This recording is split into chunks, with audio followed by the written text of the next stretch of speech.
हरे कृष्णा। आप सभी भक्तों का भगवत गीता ज्ञान प्रबोधनी सत्र में बहुत बहुत स्वागत है। हम लोग भगवत गीता ज्ञान प्रबोधनी के 9वें अध्याय से चर्चा कर रहे थे, जिसका शीर्षक है एक आदर्श शिष्य की योग्यता है। तो चर्चा आगे बढ़ाने से पहले मैं सभी भक्तों से रिक्वेस्ट करता हूँ कि सभी एक साथ मंगलाचरण प्रार्थना दोहराइएगा। ओम अज्ञानतिमिरान्धस्य ज्ञानाञ्जनशलाकया चक्षुर्मिलितं येन तस्मै श्रीगुरवे नमः। श्रीचैतन्यमनोभीष्टं स्थापितं येन भूतले स्वयं रूपः कदा मह्यं ददाति स्वपदान्तिकं। वन्देऽहं श्रीगुरो शिवदापदकमलं श्रीगुरून् वैष्णवांश्च च। श्रीरूपं साग्रजातं सहगण रघुनाथान्वितं तं सजीवं साद्वैतं सावधूतं परिजनसहितं कृष्ण चैतन्य देवं श्री राधा कृष्ण पादान सहगण ललिता श्री विशाखान्वितांश। हे कृष्ण करुणा सिंधो दीनबंधो जगत्ते गोपेश गोपिका कांत राधा कांत नमोस्तुते। तप्त कांचन गौरांगी राधे वृंदावनेश्वरी वृषभानुसुते देवी प्रणमामि हरिप्रिये। वाञ्छाकल्पतरुभ्यश्च कृपा सिन्धुभ्यैव च पतितानां पावनेभ्यो वैष्णवेभ्यो नमो नमः। जय श्री कृष्ण चैतन्य प्रभु नित्यानंद श्री अद्वैत गदाधर शिवासादि गौर भक्तवृंद। हरे कृष्ण कृष्ण कृष्ण हरे हरे, हरे राम राम राम हरे हरे। धन्यवाद। जगत श्री प्रभुपाद जी की जय। भगवत गीता ज्ञान प्रबोधनी 9वां अध्याय, चर्चा को आगे बढ़ाएंगे।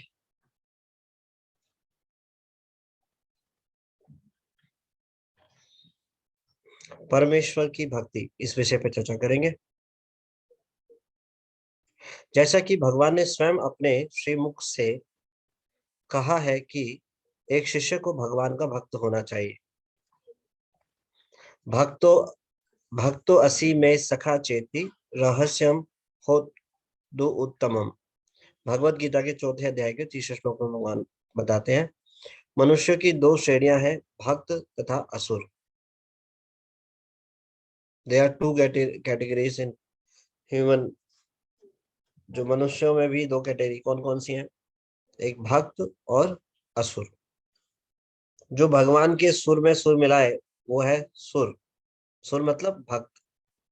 जो भगवान के सुर में सुर ना मिलाए वो कौन है? असुर। भगवान ने अर्जुन को सब वेदों के सार भगवत गीता की विद्या का पाठ इसलिए चुना क्योंकि वह उनका भक्त था, किंतु असुर के लिए इस परम गुह्य विद्या को समझ पाना संभव नहीं है। अर्जुन श्री कृष्ण को परम पुरुषोत्तम भगवान मानता है, अतः जो गीता भाष्य अर्जुन के पद चिन्हों का अनुसरण करते हुए किया गया है वह इस परम विद्या के पक्ष में वास्तविक सेवा है। किंतु असुर भगवान कृष्ण को उस रूप में नहीं मानते।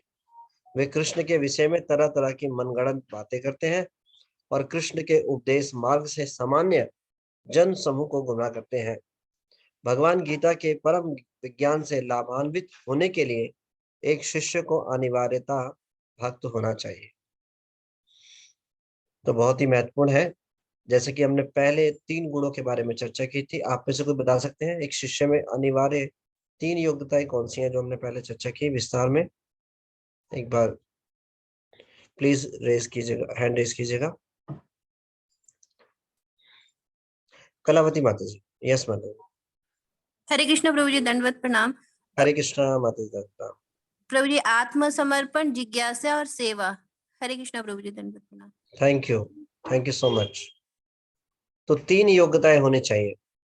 किसी भी ज्ञान को ग्रहण करने के लिए एक प्री रिक्विजिट क्वालिफिकेशन होती है जो उसमें होना आवश्यक है। टीचर को भी तो कन्विंस होना चाहिए कि हाँ ये जो विद्यार्थी है ये गंभीर है और ये इस स्तर पे है, इस ज्ञान को ग्रहण करने के योग्य है। क्या किसी पागल को पीएचडी प्रोफेसर की क्लास में बैठाया जा सकता है? स्टूडेंट जो पीएचडी कराने के लिए बैठाया जा सकता है? नहीं बैठाया जा सकता। उसका मानसिक संतुलन ठीक नहीं है, वो समझ नहीं सकता और कभी भी कुछ भी हरकत कर सकता है। ऐसे व्यक्ति को नॉर्मल क्लासेस में नहीं बैठाया जा सकता। उनके लिए स्पेशल क्लासेस है। कहाँ? पागल खाने में उनको समझाया जाता है, सिखाया जाता है। उसका तरीका क्या है? अनेकों तरीके हैं। इलाज के द्वारा, शौक के द्वारा, अन्य अन्य अन्य प्रकार से उनको सिखाया जाता है, पर उनको नॉर्मल लोगों के बीच में नहीं बैठा के सिखाया जा सकता। क्यों? एबनॉर्मल है वो, साधारण नहीं है, सामान्य नहीं है, असामान्य। तो भगवान के बारे में जानने के लिए जो महत्वपूर्ण योग्यता है, उन विषयों के बारे में हम चर्चा कर रहे हैं। ये हमें पता होना चाहिए। तो क्या होना चाहिए? जैसे कि माता जी ने बताया, जो हमने पढ़ा इसमें, आत्मसमर्पण होना चाहिए, और जिज्ञासा, और विनीत सेवा। These are the important things. भगवान को जानना चाहते हैं तो ये क्वालिफिकेशन, प्री रिक्विजिट क्वालिफिकेशन है, ये होनी ही चाहिए। अगर ये नहीं है तो भगवान को समझ नहीं सकते। टीचर एक्सेप्ट नहीं कर सकता। टीचर को भी तो कन्विक्शन होना चाहिए कि ये व्यक्ति हाँ योग्य है, he is ready to learn. तो कैसे पता चलेगा? जो आत्मसमर्पण करे, विनीत जिज्ञासा करे, और विनीत सेवा करे। सेवा भाव, दास्य भाव में सेवा, ये बहुत इंपॉर्टेंट है। तो इसी चैन में अगला जो गुण है वो क्या होना चाहिए? परमेश्वर की भक्ति। भगवान को जानना चाहते हैं तो भगवान का भक्त होना चाहिए। अब इसको कैसे समझ सकते हैं? भगवान को तो जानते ही नहीं हो, जिसको जानते ही नहीं उसका भक्त कैसे हुआ जा सकता है? तो आप में से कोई इसको कुछ बोलना चाहेंगे इस संबंध में? हम्म,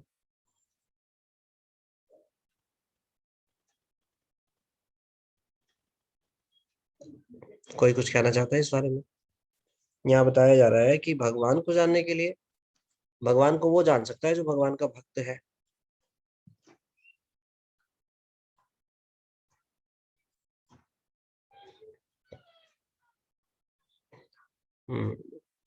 गोकुल गीता माता जी। हरे कृष्णा प्रभु जी प्रणाम। हरे कृष्णा। प्रभु जी गलती होगा तो क्षमा कीजिएगा। नहीं, प्रभु जी मुझे ऐसा लग रहा है कि बता रहे हैं कि भक्त है, इसका मतलब ये है कि उनको भगवान में श्रद्धा है और उनको जिज्ञासा है उनके बारे में जानने का। ये मुझे समझ वेरी नाइस, थैंक यू माता जी, यही हरे उत्तर है। कृष्ण देव प्रभु जी। उसके हृदय में जिज्ञासा है और श्रद्धा है। श्रद्धावान जन, श्रद्धावान जन है, श्रद्धावान जन है। नित्यानंद प्रभु तैयार है भगवान के बारे में और इस कृष्ण प्रेम को प्रदान करने के लिए, लेकिन कौन? जो श्रद्धावान जन है। तो श्रद्धावान जो है वो भगवान के भक्त बन जाते हैं, जो श्रद्धावान है और जिज्ञासु है। जो श्रद्धावान नहीं है, जो हर चीज पे डाउट करते हैं, वो भगवान के भक्त नहीं बन सकते। तो इसका मतलब क्या है? वो श्रद्धावान होना चाहिए, चैलेंजिंग मूड नहीं होना चाहिए, श्रद्धावान होना चाहिए। इस संसार में नियम है, जो शक करने वाला व्यक्ति है वो सुखी नहीं रह सकता। भगवान भगवत गीता में बोलते हैं, जो शास्त्रों पे विश्वास नहीं करता वो ना तो इस संसार में सुखी रहता है, ना ना उसकी कोई गति नहीं होती, वो दुखी ही रहता है हमेशा। तो इस संसार में हम देखते हैं, कहीं हर एक क्षेत्र में, हर एक जगह हम विश्वास करते हैं, हर एक जगह। जब बाल कटवाने जाते हैं नाई के यहाँ पर, बार्बर के यहाँ, तो अपनी पूरी गर्दन उसके हाथ में है। और किसके हाथ में? जिसके हाथ में उस तरह है, उसका मन आए तो चाहे काट दे। इतना फेथ, अपने जीवन को हमने दूसरे के हाथ पे दे दिया। इससे लाइफ डिसीजन, हमारा जीवन निर्भर करता है उस पे। इतना फेथ, अपनी गर्दन दूसरे के हाथ में दे दी। जिसके हाथ में चाकू है वो चाहे तो घुमा दे, हो जाएगा काम तमाम। तो क्या ये विश्वास नहीं है? हमें क्या पता, सन की व्यक्ति हो, पागल व्यक्ति हो, हमने कोई उसका सर्टिफिकेट देखा है? नहीं। विश्वास है। क्यों विश्वास है? हिस्टोरिकल इवेंट से हम इस फेथ को डेवलप करते हैं। हाँ, जनरली ऐसा नहीं होता। किसी नाई के यहाँ जाते हैं तो गर्दन नहीं काटता, बाल ही काटता है, शेविंग ही करता है, गर्दन नहीं काटता। ऐसा कोई एक हो सकता है उदाहरण, कोई ऐसा सन की कोई एक आध ऐसा हो सकता है, बट जनरल ऐसा नहीं है। तो हर एक जगह हम विश्वास कर रहे हैं, तो हमें शास्त्रों की बातों पे विश्वास होना चाहिए, प्रमाणित गुरु के वचनों पे फेथ होना चाहिए, चैलेंज नहीं कर सकते। तो ये बहुत ही आवश्यक है। जब ऐसा प्रयास होगा, जब श्रद्धावान होंगे, तो गुरु की कृपा से भक्त बन जाएंगे, और बिना भक्त बने भगवान को कोई नहीं जान सकता। कोई सोचे अपने प्रयास से भगवान को जान लेगा, नहीं। गुरु की शरण लेकर के भगवान को प्रसन्न किया जा सकता है, और भगवान को केवल भगवान की इच्छा से ही जाना जा सकता है। भगवान क्योंकि पूर्ण स्वतंत्र है, कोई उनको बाध्य नहीं कर सकता। एक देश के प्रधानमंत्री को कोई बाध्य कर सकता है कि ओ प्रधानमंत्री आओ मेरे पास मिलो आकर के? हमारी क्या वैल्यू है उसके सामने? कोई वैल्यू नहीं है।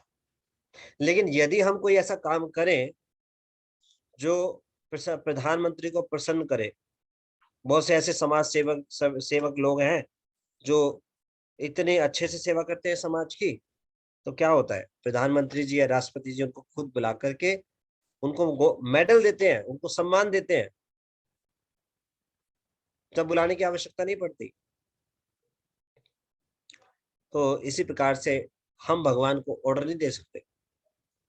हाँ, भगवान के आदेश के अनुसार जब हम कार्य करेंगे, गुरु के संरक्षण में रहकर उनके उपदेश का पालन करेंगे, तो भगवान को प्रसन्न कर सकते हैं, और भगवान फिर अपने आप को रिवील कर देते हैं। ये तरीका है। अदरवाइज कोई चैलेंजिंग स्पिरिट में भगवत गीता भगवान को नहीं जान सकता। तो ये प्री रिक्विजिट क्वालिफिकेशन है। क्या? भगवान का भक्त होना चाहिए। ये अनिवार्य गुण है, एक होना ही चाहिए भक्त। कोई भौतिक एजुकेशन में ही कोई टीचर के पास जाए पढ़ने के लिए, वो जो पढ़ा रहे हैं उसको शक से ही देखता रहे, ये तो मेरे को गलत पढ़ा रही है, ये मेरे को गलत पढ़ा रहा है, तो वो बढ़ नहीं सकता आगे। ए फॉर एप्पल होता है, गलत पढ़ा जाए, ए फॉर एप्पल नहीं होता, कुछ और होता है। हमारी स्थिति नहीं है, हमारी बौद्धिक क्षमता नहीं है, तो हमें एज इट इज स्वीकार करना चाहिए प्रमाणिक गुरु की बातों को। जब शुद्ध होंगे, जब ये चीजें समझ में आएंगी। शुरू में एटलीस्ट थ्योरेटिकली समझे, और जो बताएं उसको पालन करें। जब ऐसा करेंगे तो हृदय शुद्ध होगा, और उसको रियलाइजेशन स्टेट पे आएंगे, तो चैलेंज नहीं करा जा सकता। तो ये बहुत ही इंपॉर्टेंट है, भगवान का भक्त होना। हम आगे बढ़ते हैं इसमें। Thank you so much. गुरु आज्ञा में अटल विश्वास। नेक्स्ट गुण क्या है? गुरु आज्ञा में अटल विश्वास। तो आगे बढ़ने से पहले जो अभी तक आवश्यक योग्यताएं हैं, प्लीज एक बार रिवाइज करते हैं। आप में से कोई बता सकते हैं कौन कौन सी योग्यताएं डिस्कस की? ये बहुत इंपॉर्टेंट है, इसको रिवाइज करना, जिससे कि हमें पता हो कि क्या हमारे अंदर एक क्वालिफिकेशन है। हाँ, जो लौल्यम होगा जिसके हृदय में भगवान को प्रसन्न करने का, भगवान को जानने का, वो इन बातों को याद रखेगा। पता होना चाहिए हमें कि क्या क्या क्वालिफिकेशन है एक शिष्य की, क्या मेरे अंदर वो है, क्या मैं उनको डेवलप कर पा रहा हूँ भक्तों के संग में। तो ये बहुत इंपॉर्टेंट है। तो एक बार रिवाइज करते हैं। तो सबसे पहले सुमन शर्मा माता जी। हरे कृष्णा प्रभु जी, दंडवत प्रणाम। हरे कृष्णा माता जी।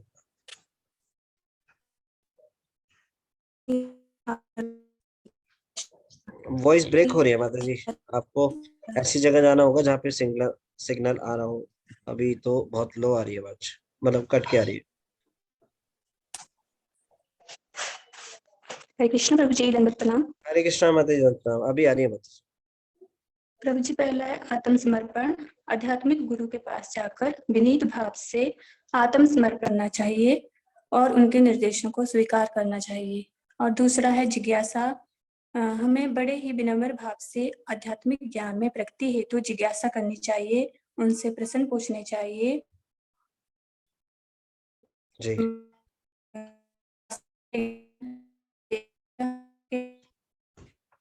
वॉइस ब्रेक हो रही है, दोबारा ब्रेक हो रही है।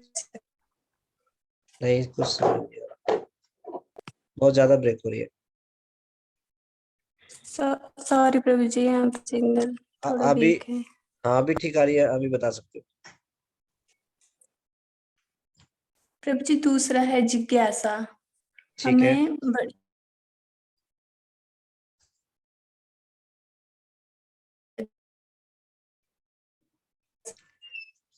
क्षमा कीजिएगा माता जी, प्रश्न बहुत पूछने चाहिए।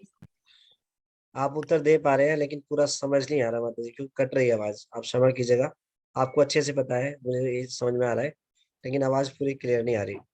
ठीक है माता जी, मैं अभी मोहित प्रभु से पूछता हूँ। थैंक यू सो मच मोहित प्रभु जी, मोहित यादव प्रभु जी। हरे कृष्णा प्रभु जी, दंडवत प्रणाम। हरे कृष्णा प्रभु जी, दाता ये सोच। सर, अभी हमने शिष्य के 3 गुणों के बारे में, महत्वपूर्ण 3 गुणों के बारे में पढ़ा है, आपने बताया है। पहला गुण है आत्मसमर्पण। आत्मसमर्पण हमें हर गुरु के सामने करना चाहिए, चाहे वो हमें वैसे स्कूली सिलेबस पढ़ाता हो या फिर वो हमारा आध्यात्मिक गुरु हो। हम किसी भी व्यक्ति से उसके गुण तभी ग्रहण कर सकते हैं तब हम अपने आप को उसके सामने समर्पित कर दें। हम ये समझे कि हम अज्ञानी हैं और ये है जो भी ये बताएंगे वो ही हमारे लिए परम सत्य है। और आत्मसमर्पण पहला गुण है। दूसरा गुण है जिज्ञासा। एक शिष्य में, एक भक्त में हमेशा जिज्ञासा होनी चाहिए, क्योंकि अगर हम सिर्फ सुनते रहेंगे तो सिर्फ हम उस बात को सुन सकते हैं, लेकिन हम उस बात को सीख या समझ नहीं सकते।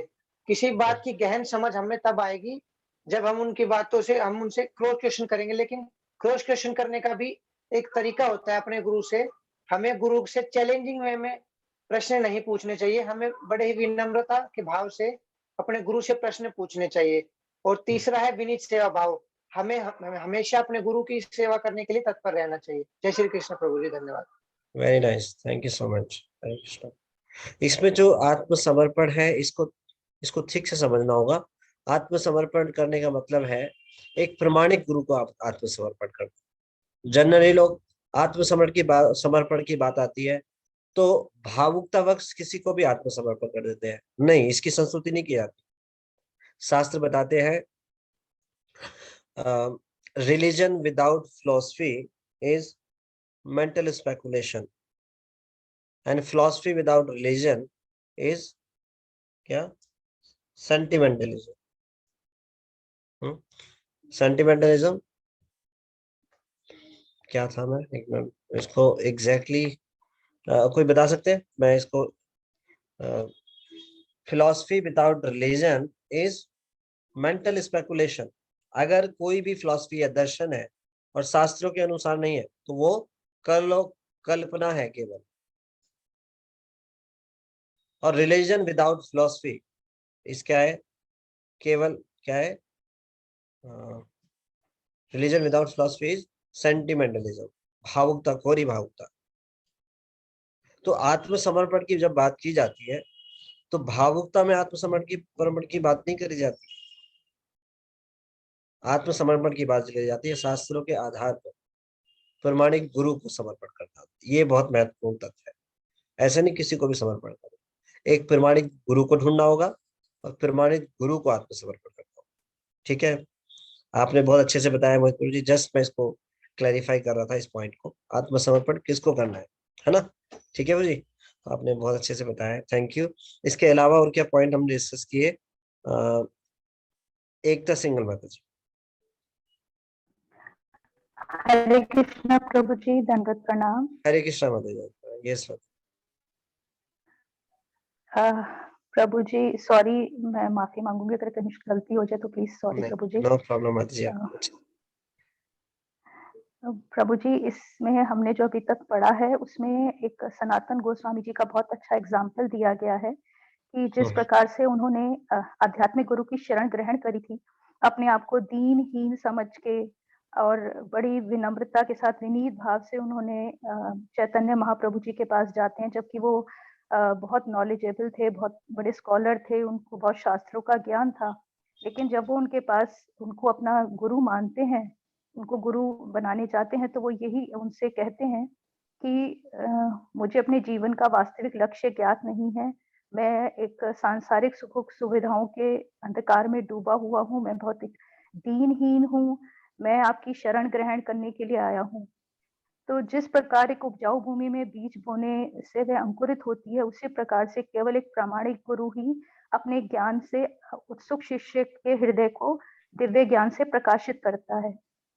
तो हमें बड़े ही विनीत भाव से एक प्रामाणिक गुरु की शरण ग्रहण करनी चाहिए, अपने अंदर उत्सुक भाव होने चाहिए हमारे अंदर कि और अपने आप को बहुत दीनहीन और बहुत ही तुच्छ समझ के हमें गुरु के पास जाना चाहिए। इसमें एक एग्जाम्पल उनका भी ले सकते हैं जो बाबा जी महाराज के पास वो कितने ही एजुकेटेड थे, वो सनातन गोस्वामी जी थे, नहीं कौन गए थे उनके पास, उनके डिसाइपल अच्छा, भक्ति सिद्धांत सरस्वती ठाकुर। किशोर दास बाबा जी महाराज के पास वो जी जी, हाँ जी भक्ति सिद्धांत सरस्वती ठाकुर जी गए जी थे। जी जी, वो बहुत एजुकेटेड थे और बाबा जी महाराज को कोई शिक्षा उन्होंने ग्रहण नहीं करी थी। हालाँकि वो नॉलेजेबल बहुत थे, लेकिन उन्होंने कोई वैसी शिक्षा मतलब कोई एजुकेशन नहीं उस तरह से ली थी। लेकिन फिर भी वो शास्त्रों के सार को जानते थे और भगवान के शास्त्रों के साथ जी, जी, जी। लेकिन फिर भी उन्होंने जो है उनको अपना गुरु माना था भक्ति सिद्धांत सरस्वती ठाकुर जी ने। इतनी एजुकेशन के बाद भी तो हमें ये नहीं देखना चाहिए कि हमारे गुरु क्या है, उनके पास क्या नहीं, बस उनको अपना प्रामाणिक गुरु पूरी श्रद्धा भाव से समझ के, अपने आप को तुच्छ समझ के अपने गुरु को अपने आप को पूर्ण रूप से समर्पित कर देना चाहिए उनको। उनकी कही बात को, उनके बताए निर्देशों को पूर्ण रूप से हमें फॉलो करना चाहिए और तभी हमारे ज्ञान चक्षु जो हैं खुल सकते हैं और हमें भगवान का सही ज्ञान मिल सकता है, हमें सही रास्ता पता चल सकता है, भगवान कौन है हमें तभी पता चल सकता है। और हमारे अंदर भगवान को जानने की पूरी जिज्ञासा होनी चाहिए, तभी हम उनको समझ के और उनके अपने गुरुओं के निर्देशों को फॉलो करके भगवान को प्रसन्न कर सकते हैं। ठीक है। और हमारे अंदर अपने गुरु के प्रति पूरी सेवा भाव होनी चाहिए, पूरी मतलब उनको हम अपनी सेवा से प्रसन्न कर सकते हैं और अगर गुरु प्रसन्न है तो भगवान अपने आप ही प्रसन्न हो जाएंगे। हरे कृष्णा प्रभु जी, दंडवत प्रणाम। Thank you so much. Hare Krishna. Kalavati माता जी, आप कुछ ऐड करना चाहते हो? हरे कृष्णा प्रभु जी, दंडवत प्रणाम। हरे कृष्णा माता जी। प्रभु जी, यहाँ पे हमारा और एक एग्जाम्पल भी आया था, जगन्नाथपुरी के राजा प्रताप रुद्रदेव या कुछ ऐसा नाम था ना, कि जिन्होंने भी चैतन्य महाप्रभु से मन विनीत जिज्ञासा करने के लिए अपना राजपाट तक छोड़ने के लिए वो तैयार हो गए थे। तो यहाँ हमें पता पड़ता है कि हमें माने गुरु के पास जाने के लिए हमें अपना सब कुछ, हाँ, हमें सोचना होगा कि गुरु श्रेष्ठ है, हमें कोई योग्यता नहीं है और हमें दीनहीन भाव से जाना होगा। उसके बाद हमने भगवत गीता का 4.34 श्लोक भी शायद इसमें डिस्कस किया था, वो जो है तद्विधि प्रणिपातेन परिप्रश्नेन सेवया उपदेक्ष्यते ज्ञानम ज्ञानिन तत्वदर्शिन, कि हम ये तीनों अपने तीनों पॉइंट उसी में कवर अप हो जाते हैं, जो आत्मसमर्पण, जिज्ञासा और सेवा। उसके बाद आज आपने जो बताया है कि हमें भगवान का भक्त, एक शिष्य को भगवान का भक्त होना भी आवश्यक है। सॉरी प्रभु जी। Thank you so much. Thank you all the devotees, उसको अच्छे से रिवीजन करने के लिए। Thank you. तो नेक्स्ट आगे बढ़ेंगे हम। गुरु आज्ञा में अटल विश्वास। एक शिष्य को गुरु की आज्ञा में अटल विश्वास होना चाहिए। गुरु जो आज्ञा दे उसमें बहुत अनफ्लिंचिंग फेथ होना चाहिए, विदाउट एनी डाउट। जो वो इंस्ट्रक्शन दे उसमें पूर्ण विश्वास होना चाहिए। फॉर एग्जाम्पल, सबसे मुख्य आदेश इस्कॉन में सबसे पहले कौन सा मिलता है? जब गुरु की बात आती है तो इसको बहुत इम्पोर्टेंट हमें समझना पड़ेगा। चैतन्य चरितामृत आदि लीला में श्रील कृष्णदास कविराज गोस्वामी गुरु के विषय में पूरा चैप्टर में ही बताते हैं। तो गुरु की जब बात आती है तो शिक्षा गुरु और दीक्षा गुरु दोनों ही भगवान के एक्सपेंशन है। भगवान के विस्तार है जो सब जीवात्माओं को हेल्प करते हैं भगवान से जोड़ने में। तो गुरु केवल ये नहीं सोचना चाहिए केवल दीक्षा गुरु या केवल शिक्षा गुरु। हाँ? अखंड गुरु तत्व इज वेरी वेरी इंपॉर्टेंट। शिक्षा गुरु और दीक्षा गुरु, तो अनफ्लिंचिंग फेथ होना चाहिए। ऐसा नहीं होना चाहिए दीक्षा गुरु की बात मानेंगे, शिक्षा गुरु की नहीं बात मानेंगे। हाँ? जब इस्कॉन में भक्त लोग जुड़ते हैं तो इस्कॉन में श्रील प्रभुपाद जी प्रोमिनेंट शिक्षा गुरु हैं। जो इस्कॉन की जो हमारी गौड़ीय वैष्णव परंपरा है इस्कॉन में, वो श्रील प्रभुपाद पे आगे बढ़ रहे हैं। तो अभी के जितने भी जो इस्कॉन में डिसाइपल्स हैं, आने वाले डिसाइपल्स हैं, वो सारे सभी के जो है शिक्षा जो श्रील प्रभुपाद है प्रोमिनेंट शिक्षा गुरु। तो शुरू में जब आते हैं तो श्रील प्रभुपाद जी के प्रति आत्मसमर्पित होते हैं, और जब श्रील प्रभुपाद जी की शिक्षा को ग्रहण करते हैं तो पता चलता है कि एक लिविंग गुरु होना चाहिए जो हमें दीक्षा और जो शिक्षा दे।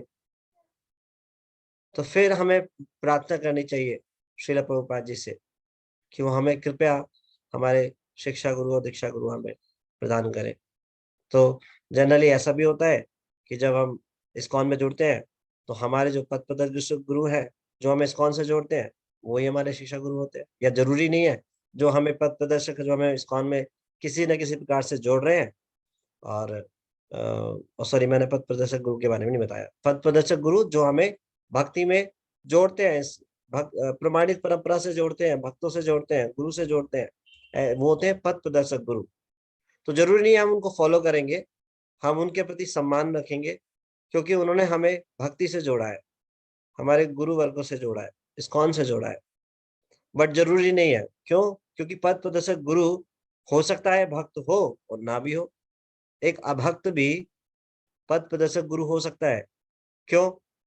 मान लो कोई व्यक्ति है वो खुद नहीं जाता इस्कॉन या हरे कृष्ण महामंत्र नहीं करता, लेकिन अप्रिशिएट करता है, जो कोई मिलता है उसको बोलता है हाँ यार आज के डेट में जो इस्कॉन है वो पूरे वर्ल्ड में भगवत गीता के ज्ञान को फैला रहा है, वहां जाना चाहिए, जुड़ना चाहिए। खुद नहीं जुड़े हुए लेकिन दूसरों को प्रेरित कर रहे हैं।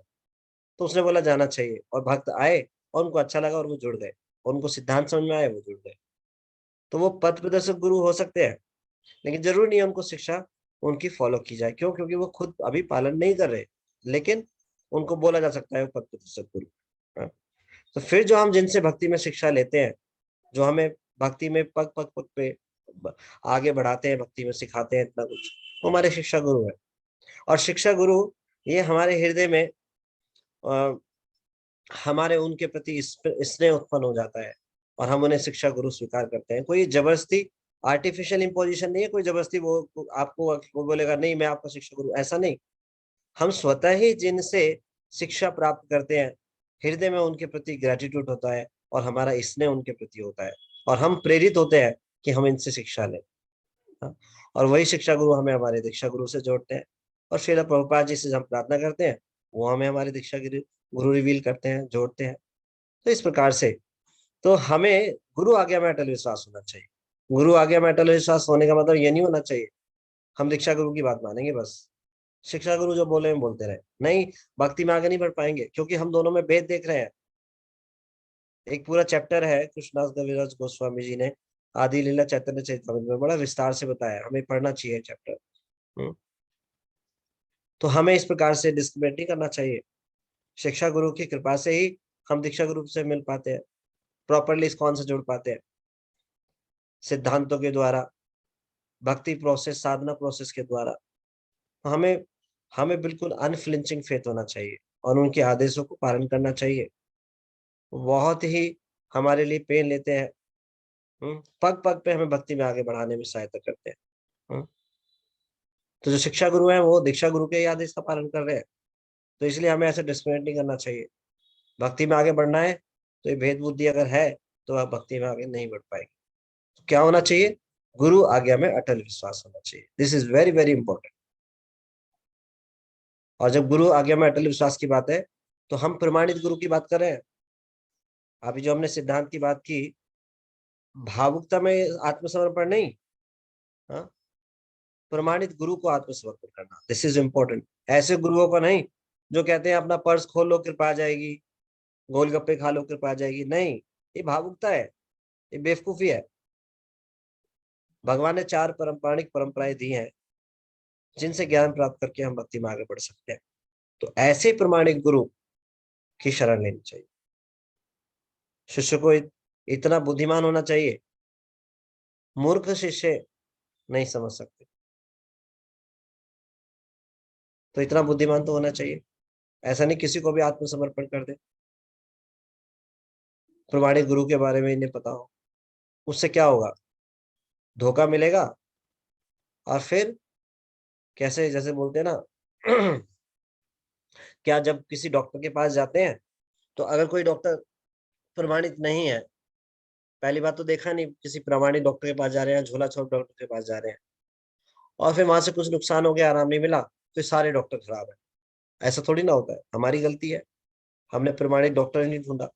इसी प्रकार से ऐसे लोग धोखा खाते हैं और फिर बोलते हैं सब गुरु गुरु बेकार है, भगवान और मैं नहीं। भगवान ने सिद्धांत बताया है, मेरे पास आना है तो मेरे भक्तों के द्वारा आ सकते हो। ये गलती हमारी है, हमने जाना ही नहीं अध्यात्म गुरु कौन है। तो मूर्ख नहीं, बुद्धिमान होना चाहिए। एक बार एक गुरु थे, अपने शिष्यों के साथ यात्रा पे लगे, चले भ्रमण करने के लिए, बैलगाड़ी में बैठे शिष्यों के साथ में और चलने लगे। गुरु कीर्तन करते हुए शिष्यों के साथ जा रहे थे और तो थोड़ा थक गए, तो गुरु ने बोला मैं थोड़ा रेस्ट कर लेता हूँ, थोड़ा आराम कर लेता हूँ, जरा ध्यान रखना गाड़ी से कुछ गिर जाए तो उसको देख लेना। ऐसा शिष्य को जो है गुरु ने बोला। गुरु आराम कर सोने लगे। तो जब गुरु सो रहे थे तो गुरु का जो कमंडलू है वो नीचे गिर गया। अब शिष्य उसको बड़ा आराम ध्यान से देख रहे हैं, कमंडलू नीचे गिर गया। शिष्य थोड़ी देर में आंख खुली और पूछे सब कुछ ठीक ठाक है, कुछ गिरा तो नहीं? हाँ गुरु सब कुछ ठीक ठाक है, एक कमंडलू गिरा था, हमने उसको देख लिया। है कहाँ कमंडलू? आपने ही तो बोला था कमंडलू अगर कुछ गिर जाए तो उसको देख लेना, तो हमने देख लिया। ऐसा ऐसा मूर्ख नहीं। तो गुरु ने कहा अरे मूर्खो, अब जो कुछ गिर जाए कार्ट से उसको उठा लेना, बैलगाड़ी से कुछ गिरे तो। ठीक है गुरु फिर दोबारा आराम करने लगे। आगे चले तो बैलों ने गौ को उठा लिया। क्यों? गुरु ने बोला था जो गिर जाए उसको उठा लेना। हाँ। गुरु उठे, बोले मूर्खो, इसका मतलब ये नहीं कहा था मैंने। चलो ठीक है मैं तुम्हें लिख के देता हूँ, ये उठा लेना ये मत उठा लेना, ऐसे ऐसे कुछ लिख के पूरा लिस्ट बना के दे दी।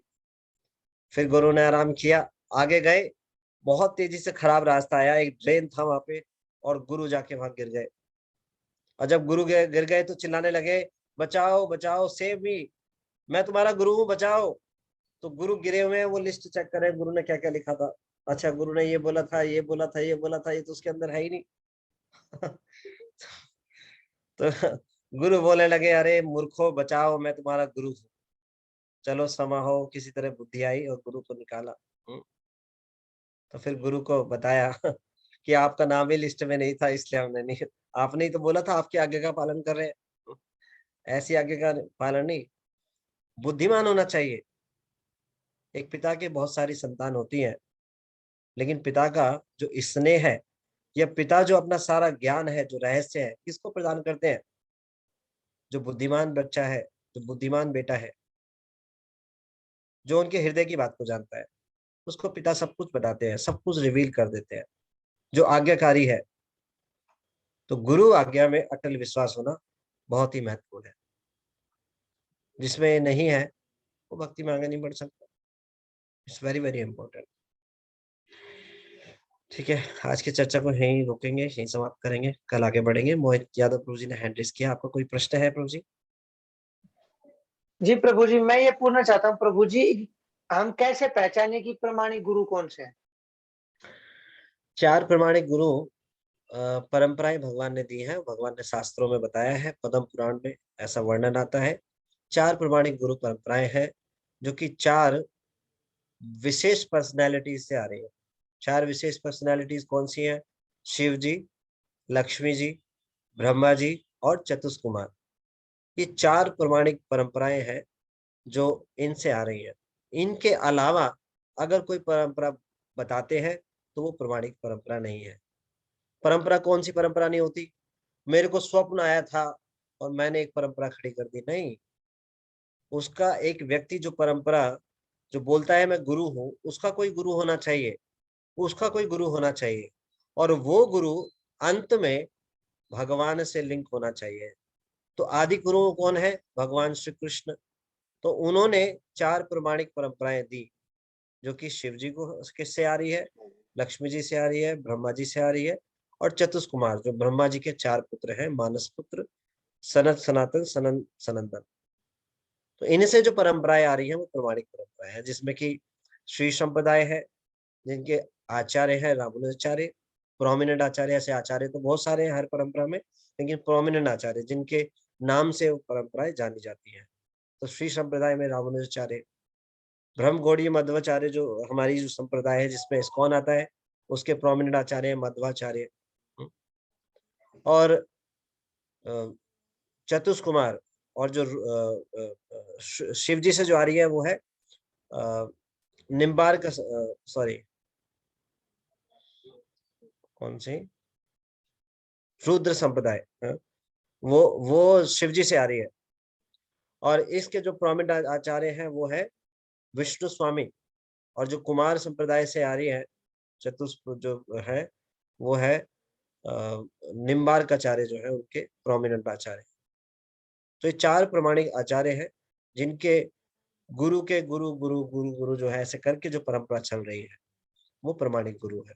जैसे श्रील प्रभुपाद जी भक्ति सिद्धांत सरस्वती गोस्वामी महाराज के शिष्य हैं, उनके गुरु हैं गौर किशोर दास बाबा जी महाराज। ऐसे करते करते जो है वो चैतन्य महाप्रभु से जाके लिंक होते हैं। चैतन्य महाप्रभु के गुरु थे ईश्वरपुरी, उनके गुरु थे माधवेंद्रपुरी, फिर उनके गुरु कर करके आदि गुरु जो है वो कृष्ण है। तो हमारी जो परंपराएं है वो ब्रह्मा जी से आ रही है, जो कि ब्रह्म गौड़ीय मध्वच संप्रदाय कराई जाती है, जिसके प्रोमिनेंट आचार्य हैं मध्वाचार्य। तो 4 परंपराओं के द्वारा ही जो वास्तविक ज्ञान भगवान का, जिनका एक ही कंक्लूजन है, देयर इज नो कंफ्यूजन। सब कृष्ण को ही परम भगवान मानते हैं, विष्णु, कृष्ण या राम, तीनों पर्यायवाची की तरह है ना। तो उन्हें ही भगवान परम मानते नहीं, ये शास्त्रों का सबका मानना है, सारे देवी देवताओं का, आचार्यों का, और भगवान ने ज्ञान दिया है। इसके अलावा अगर कोई बताता है संप्रदाय, तो संप्रदाय नहीं है। वो उस प्रकार से है, किसी को कोई सपने में कोई सपना आ गया और वो अपनी एक संप्रदाय बना के चला दी उन्होंने, इस प्रकार से। ये संप्रदाय प्रमाणित नहीं है। तो अगर कोई गुरु बोलता है अपने आप को, जैसे किसी व्यक्ति जब शादी करने जाते हैं, बिटिया की शादी करने जाते हैं, बेटे की शादी करने जाते हैं, तो क्या करते हैं? उनसे पूछते हैं बताओ तुम्हारा गोत्र क्या है, कौन से कुल से हो, आपकी मम्मी कहाँ के हैं, आपके पापा कहाँ के हैं, तो पूरी हिस्ट्री खुल जाती है उसकी, है ना। तो अगर कोई अपने आप को गुरु बता रहा है तो उससे पहले क्या पूछा जाएगा? आप कौन से प्रमाणिक गुरु परंपरा से हो? हाँ जी मैं इस वाली परंपरा से हूँ, ठीक है। तो आपके गुरु का क्या नाम है? तो उसका झूठ अगर बोल रहा होगा तो झूठ पकड़ा जाएगा। क्यों?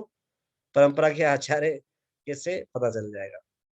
जैसे अगर कोई गोत्र गलत बताता है और कुल गलत बताता है तो पकड़ा जाता है, नहीं ये गलत बोल रहे हैं, फर्जी है, ये इस कुल के नहीं है, कुछ और है और बता कुछ और है, ऐसे। ठीक है भाजी, आई थिंक आपका नेटवर्क की प्रॉब्लम हो गया। आप सुन पा रहे हैं मोहित? तो है कृष्णा,